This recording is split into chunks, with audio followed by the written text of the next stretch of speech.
की रहने वाली थी और मेरी कज़न की यूनी फेलो भी थी। पहली नज़र में ही मुझे उससे मोहब्बत हो गई।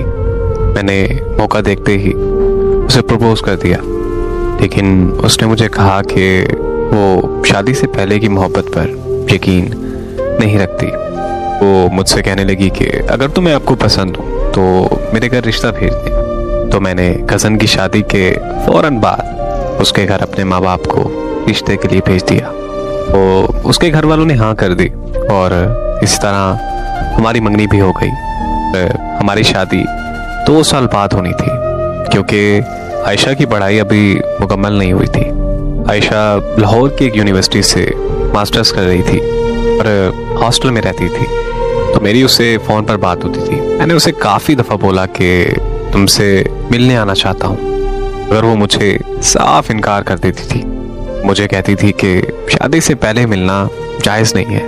उसको ऐसी बातों की वजह से मुझे और भी प्यारी लगने लगी थी। उसे अपनी और अपने घर वालों की इज्जत का बहुत ख्याल था।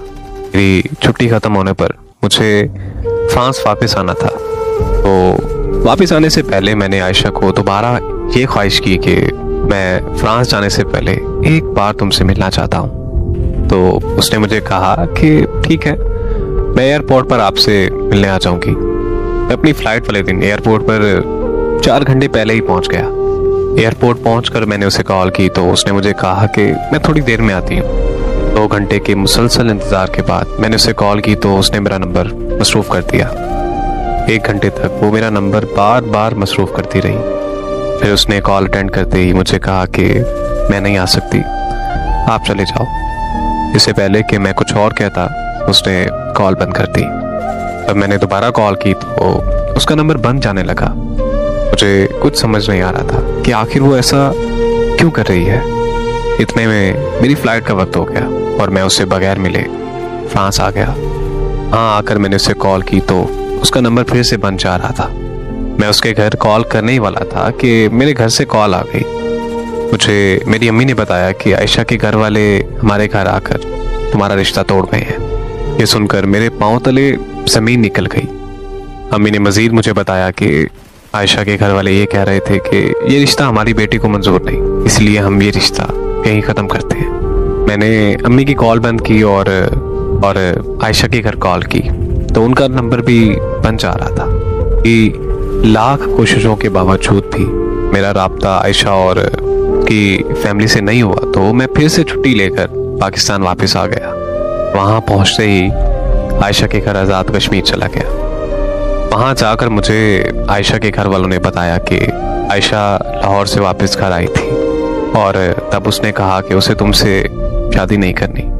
हमने उससे वजह भी पूछी थी, मगर उसने कहा कि मैं जहर खाकर मर जाऊंगी लेकिन वहाँ शादी नहीं करूंगी, इसलिए हमने आप लोगों के साथ रिश्ता तोड़ दिया।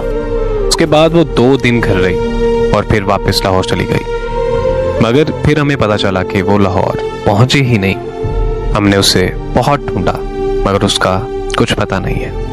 मैं ये सब सुनकर और भी तकलीफ में चला गया, क्योंकि मेरे अंदर बहुत सारे सवाल पैदा हो चुके थे कि आखिर उस दिन वो एयरपोर्ट पर क्यों नहीं आई और फिर उसने अचानक मुझसे मंगनी क्यों तोड़ी और अब अचानक कहाँ गायब हो गई है। मैं अपने इन्हीं सवालों के जवाब जानने के लिए अपनी कज़न से मिलने लाहौर चला गया, जो उसकी बेस्ट फ्रेंड हुआ करती थी और आयशा की यूनिवर्सिटी फेलो भी रह चुकी थी।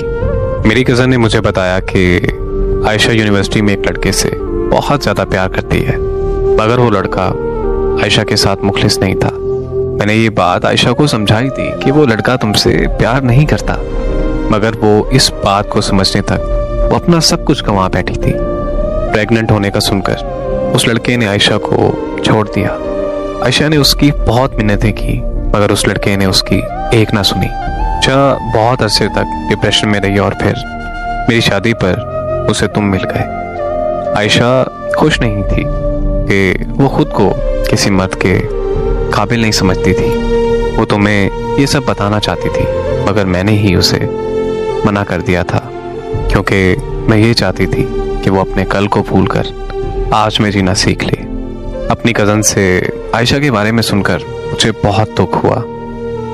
अफसोस इस बात का था कि मेरी कज़न को भी नहीं पता था कि अब आयशा ने ऐसा क्यों किया और वो कहाँ है। मेरी कज़न से मुलाकात के बाद मेरे अंदर की बेचैनी और ज़्यादा बढ़ने लगी थी। मैं अपने घर आया तो पता चला कि लोग तरह तरह की बातें कर रहे हैं। सबने मान लिया था कि आयशा किसी लड़के के साथ भाग गई है, मगर मेरा दिल ये मानने के लिए तैयार था ही नहीं, क्योंकि वो हमेशा अपनी फैमिली की इज्जत को लेकर बहुत ज़्यादा फिक्रमंद रहती थी। आखिर ऐसा क्यों हो गया? उसने किसी की इज्जत का सोचा ही नहीं। मैंने उसके साथ अब तुम लोग गलती से अगर नए हो तो सब्सक्राइब करो, वो जो लाल वाला बटन है उस पर अपने जीजा जी फेंक के मारो या फूफा जी, मुझे नहीं पता, बस क्लिक हो जाना चाहिए।